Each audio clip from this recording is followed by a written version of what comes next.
José Felipe Luca, advogado do William Ribeiro, jogador de futebol do São Paulo de Rio Grande, que foi preso após agredir o árbitro Rodrigo Crivellaro num jogo da segunda-feira de noite, que foi concluído ontem à tarde, fechou 1-0 o jogo para o Guarani de Venâncio Aires. Ontem o quarto árbitro acabou assumindo e finalizou a partida. Mas na noite da segunda-feira, uma imagem que ganhou o Brasil inteiro, provavelmente boa parte do mundo está me repercutindo, e infelizmente, né, o William acabou dando primeiro um soco no árbitro da partida e depois, quando ele estava caído, chutando a cabeça dele por trás, o William foi preso e acabou sendo solto na noite de ontem. E o José Felipe Luca é quem fez a defesa do William, a gente fala com ele agora. Primeiro, né, o José Felipe, que é natural de Lajeado, cresceu em Encantado e hoje está residindo, está trabalhando, tem o seu escritório em Porto Alegre. Como é que, em primeiro lugar, deu essa conexão de você chegar até o próprio William, o William ter procurado para fazer essa defesa de um caso que tem ganhado grande repercussão? Tudo bem? Obrigado por atender a Rádio Independente. Boa tarde, José Felipe Luca. Boa tarde a todos. Primeiramente, agradecer à Rádio Independente por ter oportunizado esse momento de estar esclarecendo sobre esse fato. Sobre a relação com o William, foi uma relação bem direta no parlatório, onde a gente se comunicou e a defesa assumiu o processo. Não teve muitas delongas aí, mais peculiaridades a gente se reserva aí ao sigilo entre relação cliente e advogado. José Felipe Luca, o que a gente pode falar sobre o fato em si que aconteceu? Claro que a gente tem imagens, já repercutiu muito o acontecimento, mas do comportamento, você já chegou a conversar com o William? O que vocês têm mais de detalhes sobre esse ocorrido? Sim, sobre o fato em si, muitos estão procurando uma resposta sobre o porquê isso teria ocorrido, a gente ainda não entrou no mérito, até porque tudo é muito cedo, né? Logo que a defesa assumiu o processo, a gente se ateve à liberdade dele, né? Hoje, no processo penal brasileiro, a regra é que nós respondemos o processo em liberdade. Então, quando eu percebi que ali tinha um cliente preso, havia um cliente preso, William, e os fundamentos até então, porque na verdade não haveria um fundamento aí para manter ele preso, a defesa se ateve aí nos últimos dias a justificar a não necessidade dele responder o processo em prisão preventiva. Apesar do Ministério Público ter apresentado suas razões, por qual acredita seja relevante para manter ele segregado durante esse período, a defesa atacou todos os argumentos apresentados pelo Ministério Público, principalmente pela ausência de fundamento, né, pois respeitando aqui o esforço argumentativo do Ministério Público, a comoção social e repercussão de fatos não podem ser fundamentos idôneos para manter alguém segregado. A justiça, como o próprio diz, tem que ser restrito aos ditames legais, o que determina a regra. Então, por essa razão, até hoje, a defesa, nesse dia onde foi realizado a audiência de custódia para ver da legalidade da prisão, sustentou essa argumentação de que o fundamento, se porventura viesse pela magistrada do processo, sob o argumento da comoção social e gravidade do delito, não seria relevante para a segregação do William. Até para explicar um pouco da diferença da prisão temporária e da prisão preventiva, né? Quando se oferece um risco a alguém ou a um grupo de pessoas, é que daí a pessoa tem que ficar presa por mais tempo. Aí que seria a prisão preventiva, é nisso que você se agarrou, que talvez ele não estivesse oferecendo novos riscos, foi algo do jogo do futebol e também agora o Ministério Público pretende conseguir, né, reverter essa situação para que ele volte a ser preso, conseguir uma prisão preventiva. Isso já está acontecendo? Vocês já estão buscando essa defesa também para que ele permaneça em liberdade?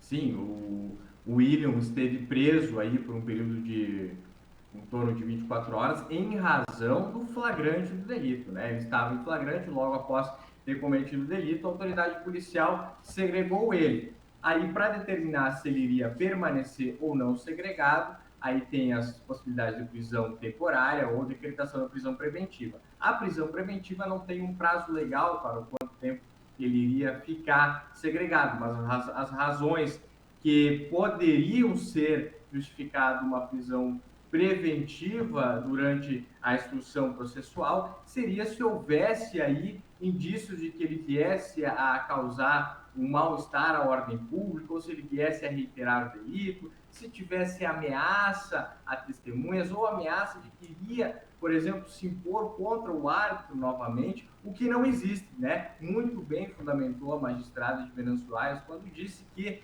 o William tem endereço fixo, é tecnicamente primário e não há no processo elementos que a soltura dele viesse causar alguma desordem social. Reitero, a única manifestação em que se tentava manter ele preso é realmente a repercussão do caso. E isso, mais uma vez reitero, jamais será fundamento para tirar um cidadão do seu direito de liberdade. E isso é importante destacar aqui, essa defesa com relação a esse ponto específico, ela serve não apenas para o William, ela serve para mim, serve para vocês, para o ouvinte aqui, que em alguma situação possa se envolver em um fato em que tem uma repercussão social, apesar de não ser culpado, acabar sendo segregado pela comoção da população em geral. O senhor falou antes que ainda não conseguiram entender o porquê do fato aconteceu e que alguns detalhes também ficam entre você e o cliente, no caso o jogador William Ribeiro.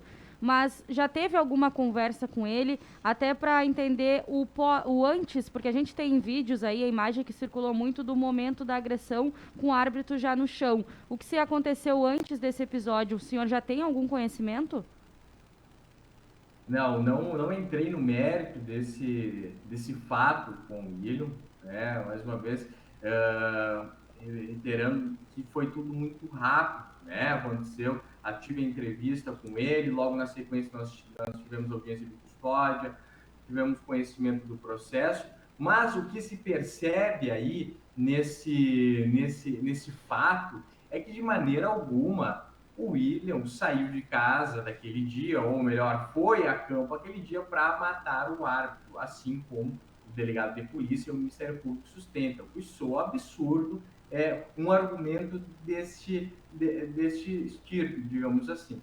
Tá? Então, o que se sabe, o que se percebe pelos fatos é que sim, houve uma lesão, né, uma lesão corporal, bem diferente de uma tentativa de homicídio qualificado por motivo fútil, o que se trata de um delito gravíssimo, né? Então, até esse ponto aqui, o que a defesa percebe é que resta um pouco equivocado com relação aos fatos e a pretensão do William.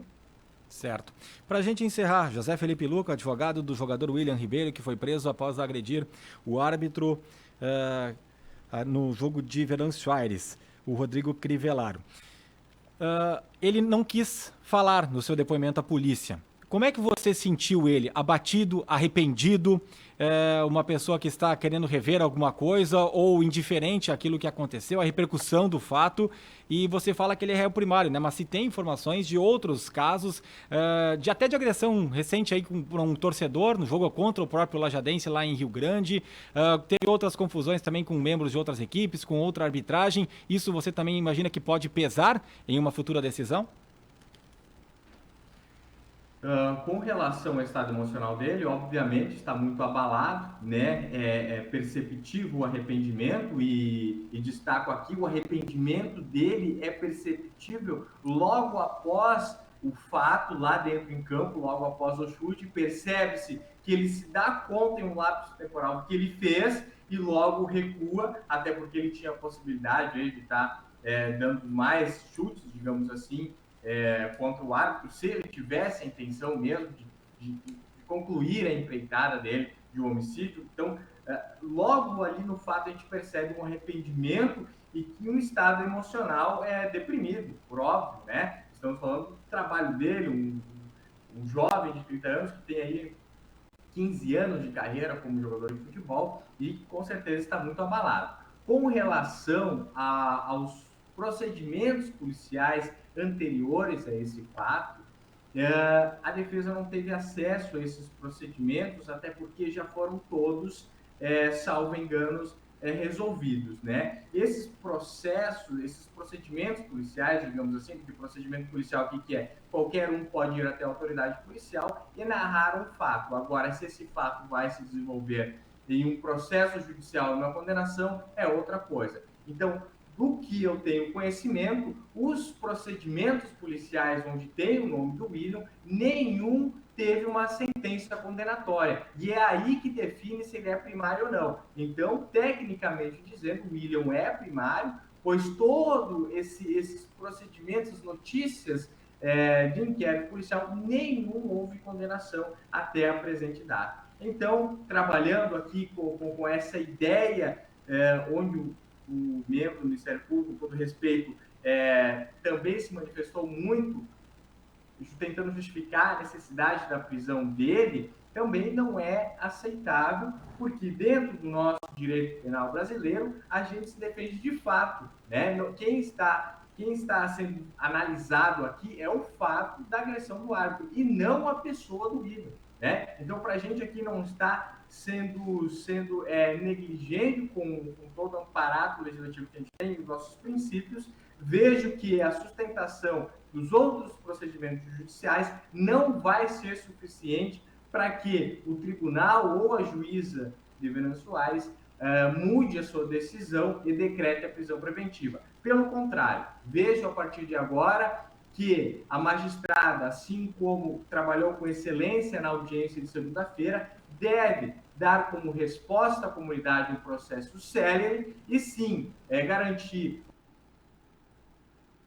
ao chegar a uma sentença, se realmente aí houve um homicídio, uma tentativa de homicídio qualificado, assim como a presidente do Ministério Público, ou se foi uma lesão corporal, e se foi uma lesão, a qual a gravidade desse delito. Então, para não fazer isso de culpa precipitado e querer uma antecipação da pena sem ao menos houver um contraditório com a defesa, vejo que esses procedimentos policiais que existem em nada irão abalar a decisão da magistrada e também do tribunal.